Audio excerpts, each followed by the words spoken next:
In the waning months of World War II, the small town of Algoma, Wisconsin, became an unlikely intersection of German military history and American financial innovation. Camp Algoma, established in 1944, housed German prisoners of war, or POWs, and served as a site where these foreign soldiers found themselves face to face with the workings of American credit unions. This encounter occurred not through direct engagement with financial systems, but rather through the everyday labor tasks that brought POWs into contact with the exterior symbols and operations of local credit cooperatives. Camp Algoma was one of several temporary POW camps established in Wisconsin, designed to accommodate the overflow of German captives transported from the European theater. The camp had a capacity of approximately 500 prisoners and was composed of simple wooden barracks surrounded by a perimeter fence. Guarded by units of the U.S. Army Military Police Corps, the camp was a structured environment characterized by routine and discipline. The barracks themselves were basic but functional, designed for efficiency and to meet the Geneva Convention standards regarding the treatment of POWs. Each barrack was a long, narrow building with rows of bunk beds, communal living spaces, and a shared latrine. The prisoners' lives were governed by a strict schedule with roll calls, work details, and mealtimes punctuating their days. Prisoners at Camp Algoma were typically engaged in agricultural labor, a necessity due to the wartime labor shortage that had affected the local farming economy. Employment records from the U.S. Army Provost Marshal General indicate that these POWs worked in fields, canneries, and sometimes in lumber processing plants. The logistics of their labor were carefully managed through agricultural labor contracts which detailed the number of prisoners required, the duration of work, and the wages, which were nominal and paid in coupons rather than cash. These coupons could be used at the camp canteen to purchase basic necessities and small luxuries, subject to the rationing policies enforced across the United States during this period. The camp canteen was a modest facility, stocked with items ranging from soap and toothpaste to cigarettes and candy, providing a semblance of normalcy in an otherwise controlled environment. The prisoners' meals were based on standardized rations, aligning with guidelines specified in War Department circulars, ensuring that POWs received adequate nutrition comparable to that of American soldiers. The food systems within the camp operated on a schedule that mirrored military precision, with meals served in a communal mess hall. The menu was simple but nutritious, often consisting of staples such as bread, potatoes, meat, and vegetables. Red Cross inspections routinely confirmed that camp conditions, including food and medical access, met the requirements of the Geneva Convention. The mess hall itself was a bustling place, where the clatter of cutlery mingled with the chatter of men speaking in German, creating a vibrant atmosphere despite the circumstances. While the work assignments varied, a notable task for some of the German POWs included replacing fence posts outside a local credit cooperative. This credit union, like many others in the United States at the time, served a community of working-class Americans, offering low-interest loans and financial services to teachers, railroad workers, and small business owners. The visible presence of window posters advertising these services was a stark contrast to the POWs' experiences of credit systems in Germany, which were predominantly controlled by military, industrial, and aristocratic interests. These posters depicted smiling families and thriving businesses, underscoring the cooperative's role in supporting the American dream through accessible financial support. Inside the cooperative, clerks processed loan applications using standardized forms and employment records, a system that highlighted the bureaucratic efficiency and accessibility of credit to ordinary civilians. Members of the credit union signed agreements with witnesses present, underscoring a participatory approach to financial transactions that was unfamiliar to the POWs, who were accustomed to more hierarchical and restrictive financial systems. The cooperative was a hub of activity, with members dropping in to discuss loans, deposit savings, or simply catch up on local news. The atmosphere was one of community and mutual support, a stark contrast to the authoritarian structures the POWs had known back in Germany. The juxtaposition of these two worlds was not lost on the German prisoners, though any ideological dismantling occurred subtly through the environments and systems they observed. Civilian attitudes towards the POWs were generally pragmatic, recognizing the necessity of their labor, but often viewing them with suspicion or indifference. Recorded incidents from camp newspapers and transportation logs suggest that interactions between civilians and POWs were minimal and strictly regulated. The local community, while aware of the POWs' presence, maintained a cautious distance, balancing wartime patriotism with the practical benefits the prisoners' labor provided. Discipline within the camp was maintained through a combination of military oversight and the threat of sanctions, though serious infractions were rare. The POWs, for the most part, adhered to camp rules, aware that cooperation could lead to better conditions and possibly even early repatriation. Medical access was provided by camp infirmaries, staffed by military medical personnel, who treated everything from minor ailments to more serious conditions. Education and recreation were facilitated by programs organized by the YMCA. These programs offered classes and activities designed to occupy the prisoners' time constructively, aligning with broader efforts to maintain order and morale. Classes ranged from language lessons to technical skills, while recreational activities included sports, theater productions, and music, providing a creative outlet for the prisoners. As the war drew to a close, the process of post-war repatriation began. Directives from the War Department outlined the steps for returning POWs to Germany, a process that included re-education programs aimed at preparing them for reintegration into a post-Nazi society. These programs, however, were more concerned with operational logistics than ideological conversion, focusing on practical skills and information dissemination. The repatriation process was a complex undertaking involving coordination between military authorities, diplomatic channels, and transportation logistics.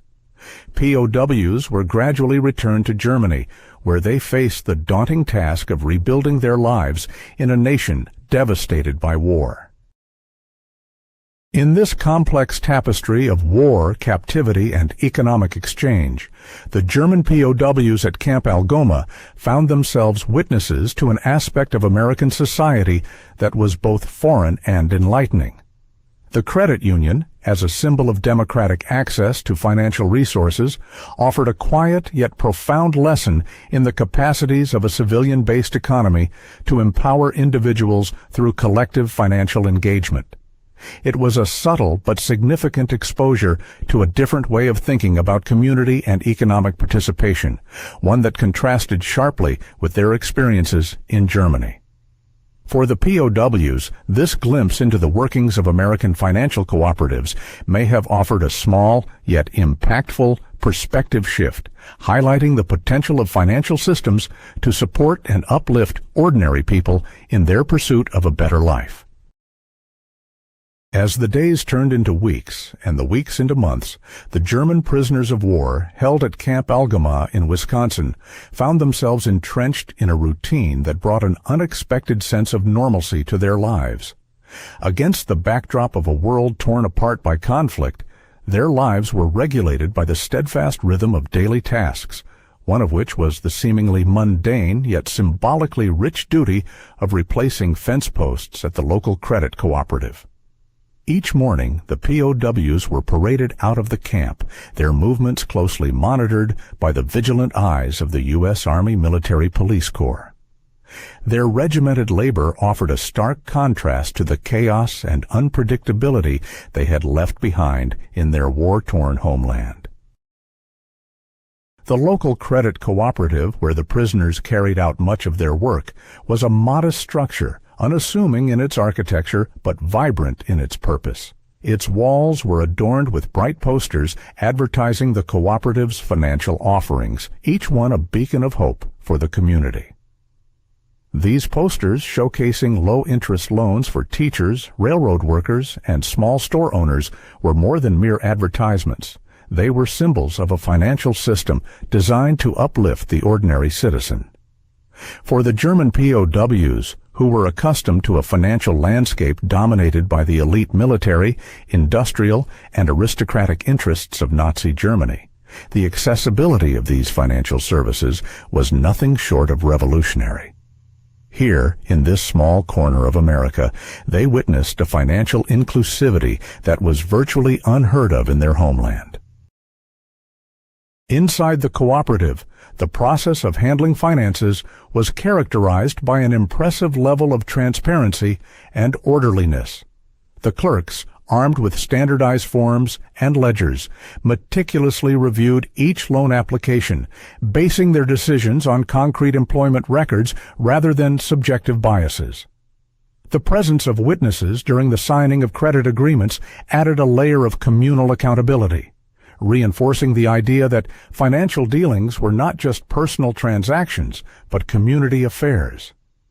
This starkly contrasted with the opaque financial systems that the POWs had known, where decisions were often made behind closed doors and influenced by social status or political connections.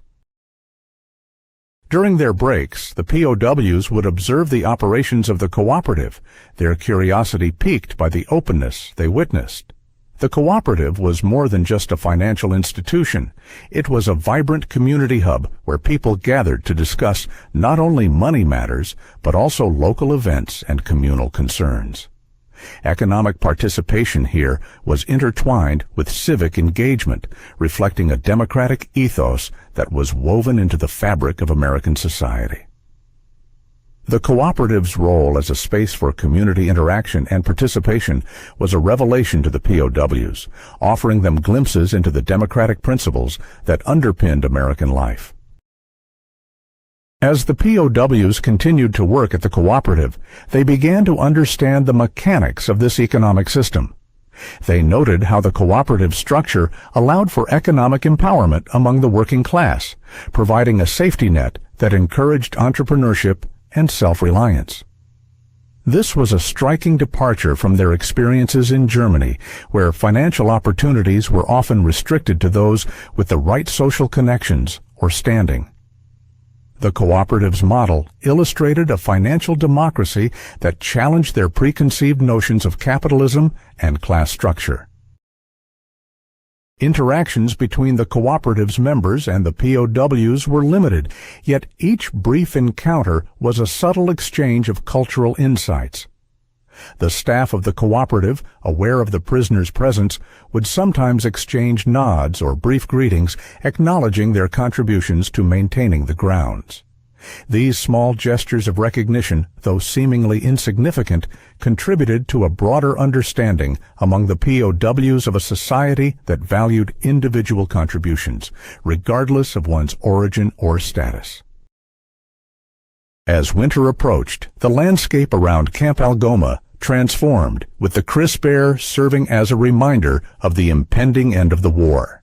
The POWs continued their routine, their labor becoming an integral part of the local community's functioning. Yet, their exposure to the operations of the credit cooperative left an indelible mark on their perception of economic systems.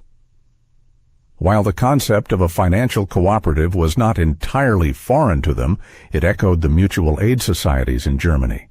Its implementation in America was distinctive in its inclusivity and transparency. For the POWs, the credit cooperative represented more than just an economic institution.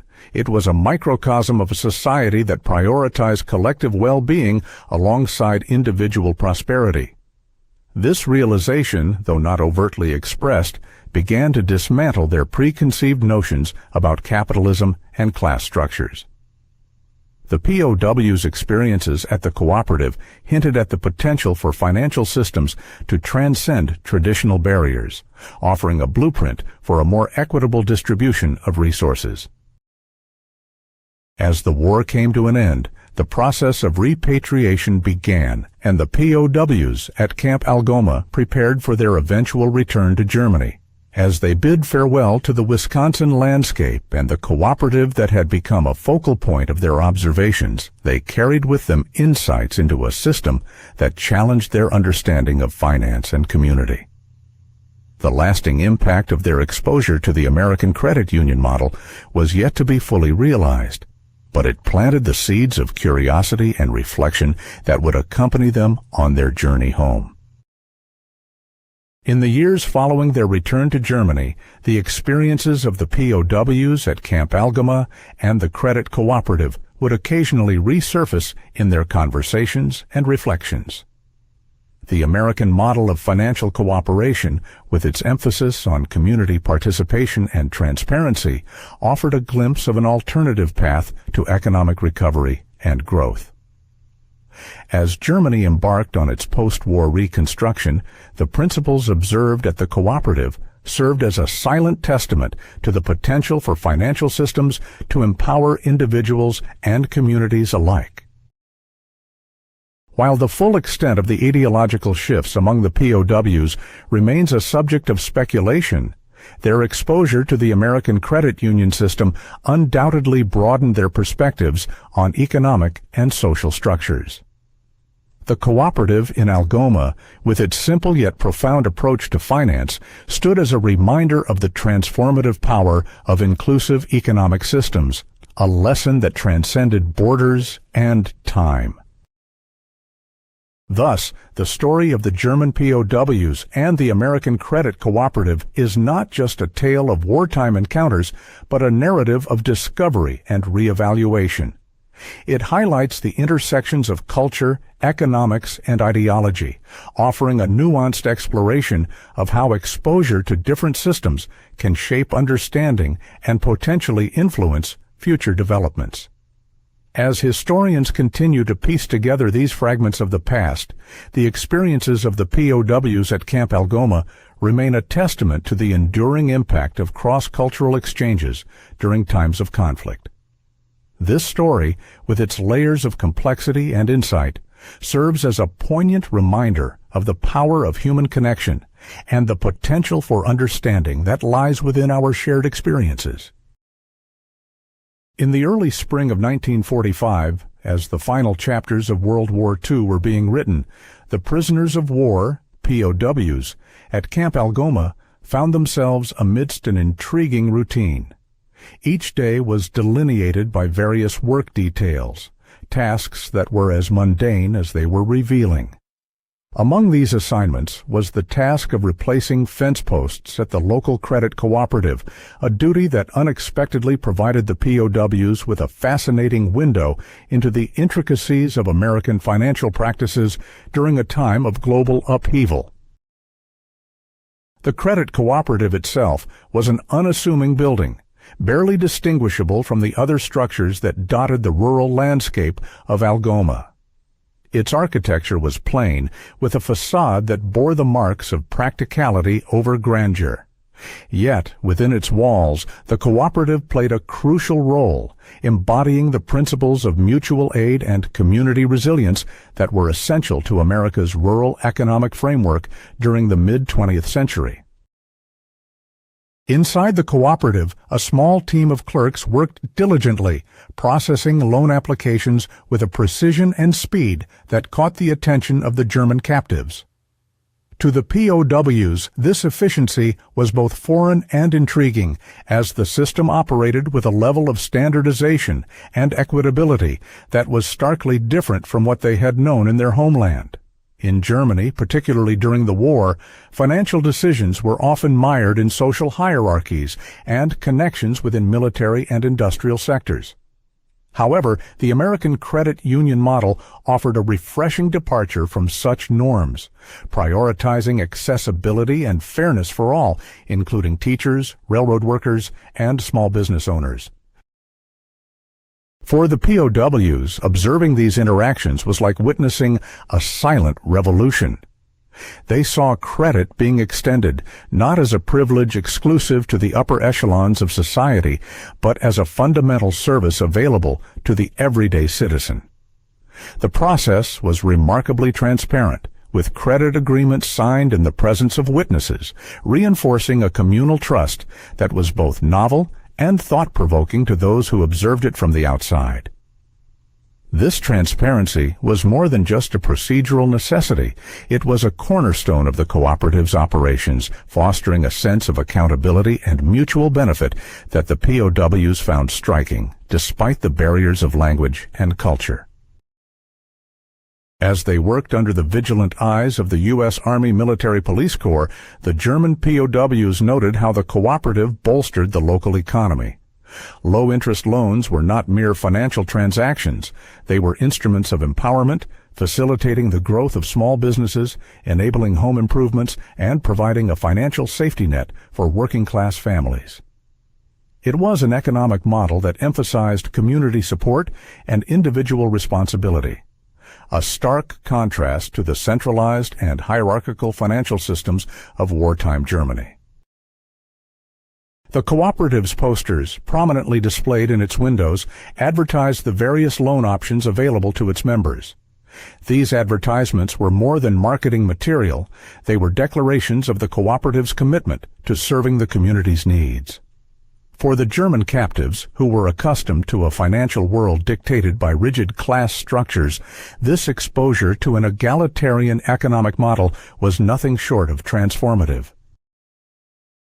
This seemingly mundane task of replacing fence posts thus became a conduit for cultural exchange. Through their observations, the POWs gleaned insights into core American values of self-reliance and communal support. The cooperative's operations exemplified a form of capitalism that prioritized the well-being of its members over profit maximization, challenging the POWs' preconceived notions about economic systems.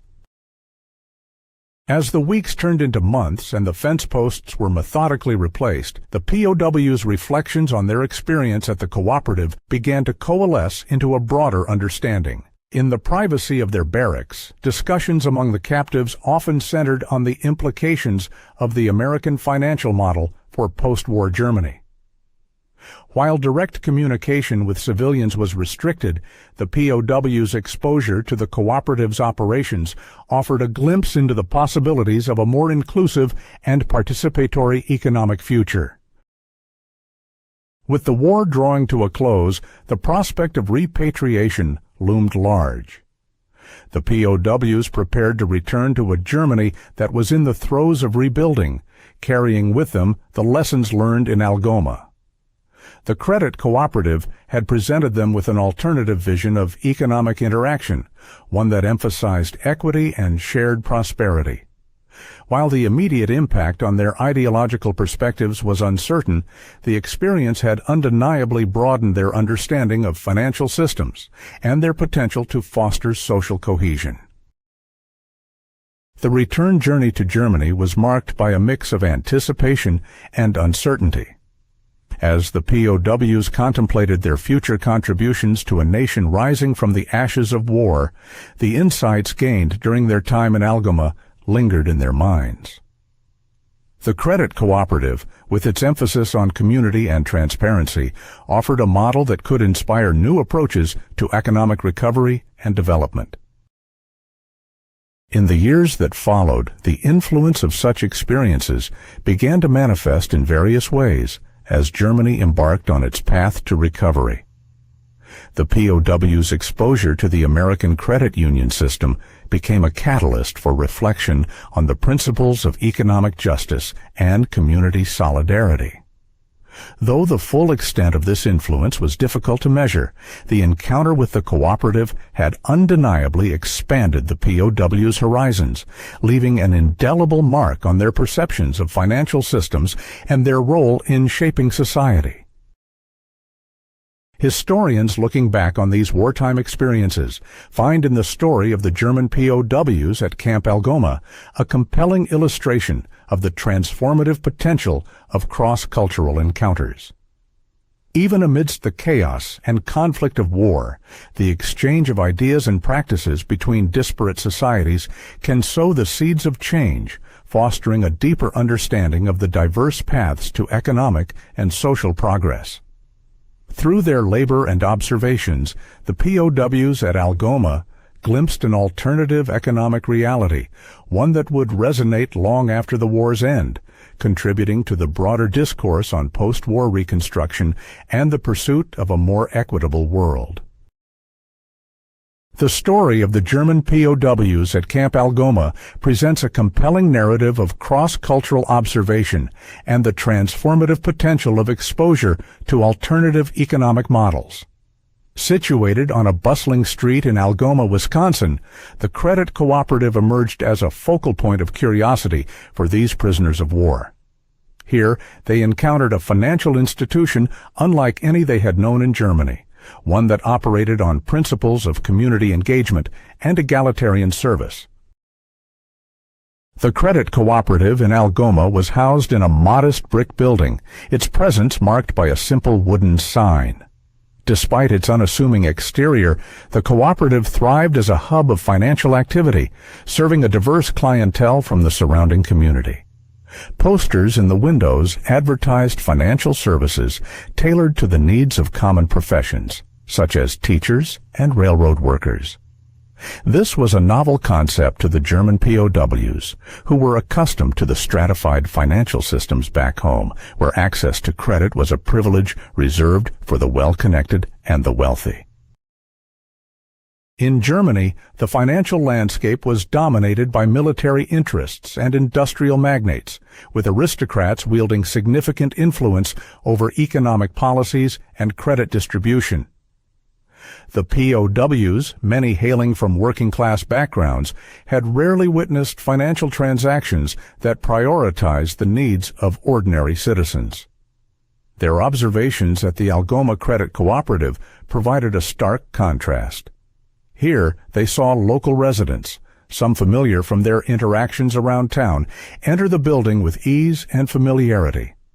The cooperative's clerks, stationed behind simple wooden counters, engaged with members in a routine yet respectful manner.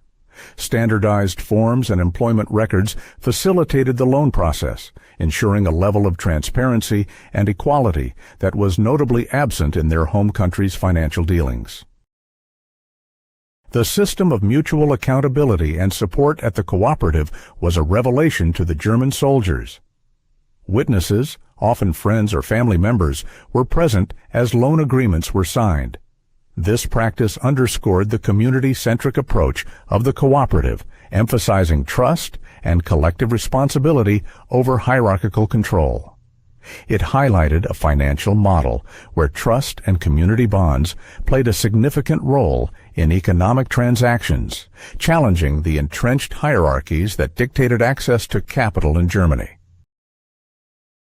The POW's observations extended beyond the mechanics of the credit cooperative. They noted the diverse clientele that frequented the establishment, encompassing various professions and social standings.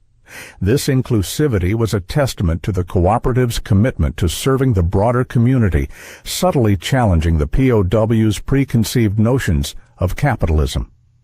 In Algoma, economic participation was not the exclusive domain of an elite few, but a shared opportunity accessible to many. While the POWs were not permitted to engage directly with the cooperative's operations, their work on maintaining the fences and grounds provided ample opportunity for observation. The repetitive task of replacing and repairing fence posts allowed for periods of reflection and discussion among the prisoners. Though their conversations were constrained by the presence of guards, the POWs exchanged insights about the credit union system, comparing it to their experiences in Germany. The guards, members of the U.S. Army Military Police Corps, maintained a professional distance but occasionally shared their perspectives on American life. These interactions, though brief, offered the POWs additional context for understanding the societal values that underpin the cooperative's operations. Concepts such as financial independence, community support, and economic empowerment were recurrent themes, resonating with the POW's observations at the cooperative. The Guard's insights provided a glimpse into the broader American ethos of self-reliance and collective progress, further enriching the POW's understanding of the cooperative model. As the war drew to a close and the process of repatriation began, the POWs prepared to return to a Germany vastly different from the one they had left. The destruction wrought by the war had not only ravaged the country's infrastructure, but also its economic stability. Returning POWs faced the daunting task of rebuilding their lives and communities amid scarcity and uncertainty. The insights gained from their exposure to the American credit union system lingered in the minds of some POWs. The cooperative's emphasis on community involvement and transparent financial practices offered a potential blueprint for economic recovery. While the implementation of such a system in post-war Germany was fraught with challenges, the POW's experiences at Camp Algoma broadened their understanding of financial systems' potential roles in fostering societal development. Back in Germany, the war's aftermath prompted widespread reflection on the nation's future trajectory. As the POWs reintegrated into civilian life, discussions about economic reform and reconstruction became increasingly relevant. The cooperative model they had observed in Algoma presented an alternative vision for financial systems, one that prioritized inclusivity and collective well-being over hierarchical control. Though the extent to which these ideas influenced post-war German economic policy remains speculative, the POW's exposure to the American credit cooperative system undoubtedly left an impression.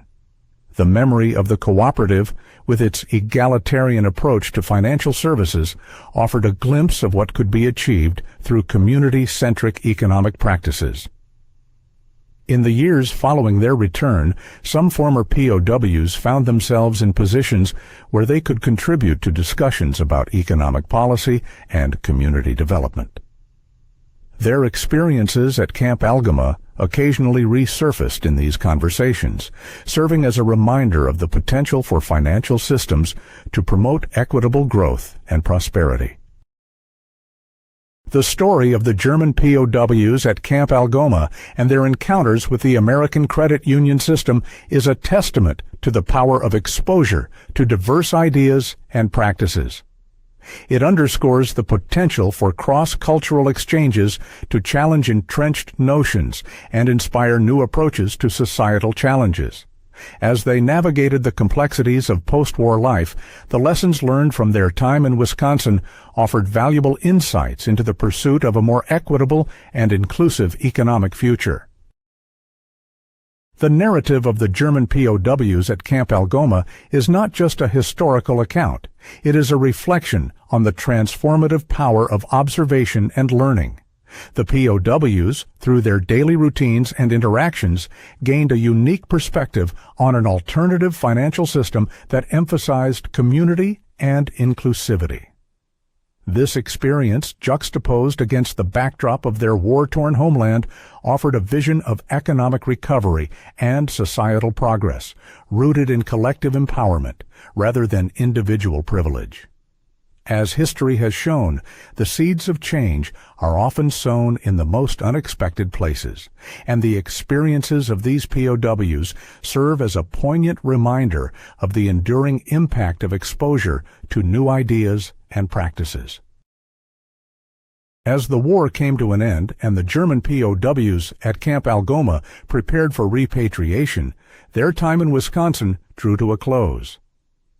The experience at the credit cooperative left an indelible mark on them, offering a perspective on financial systems that contrasted sharply with their experiences in Germany. Upon their return, these POWs faced the challenging task of reintegrating into a society grappling with the devastation of war. The insights gained from observing the American credit union system provided them with a potential framework for economic recovery and community resilience. In the post-war years, Germany embarked on a path of reconstruction and renewal. The principles observed at the Algoma cooperative, community engagement, transparency, and equitable access to financial resources resonated with some of the returning POWs. While the extent of their influence on broader economic reforms remains difficult to quantify, the exposure to an inclusive financial model subtly informed their understanding of economic possibilities. The story of the German POWs and the Algoma Credit Cooperative serves as a historical example of the impact of cross-cultural exposure on individual perspectives. It highlights the potential for such encounters to inspire reflections on societal structures and economic systems. Although the immediate effects on post-war Germany's economic policies were not overtly documented, the experience provided the POWs with an alternative view of how financial systems can be structured to prioritize collective well-being. As historians continue to examine the multifaceted legacies of World War II, the experiences of the POWs at Camp Algoma offer valuable insights into the subtle yet profound ways in which cultural exchanges can shape perceptions and contribute to the broader discourse on economic and social development. The narrative of these POWs underscores the enduring relevance of exploring diverse models of cooperation and community support, reminding us of the transformative potential inherent in understanding and learning from different systems.